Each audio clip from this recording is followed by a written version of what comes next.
Pak Sud. Hai. Buset deh, baru berapa hari Pak Sud, udah lemes amat kayaknya ya. Belum juga maghrib. Udah lagi lama banget, baru berapa jam 3 ini, buset lama banget.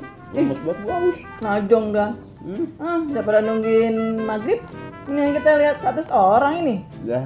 Ayo kita lihat Coba ya. dah, kalau aja melek mata gua. Nih kita lihat nih. 100 orang. Antar ibu ke pasar, kehabisan bensin di jalan. Ya ilah. Gimana sih orang mau dikata naik odong-odong, naik sepeda kali, naik motor itu, apa naik mobil, cek dulu. Lah iya. Motor kalau mau jalan nih cek dulu. Cek woi, cek. Dorong tuh yang ngantar ini itu, sian amat.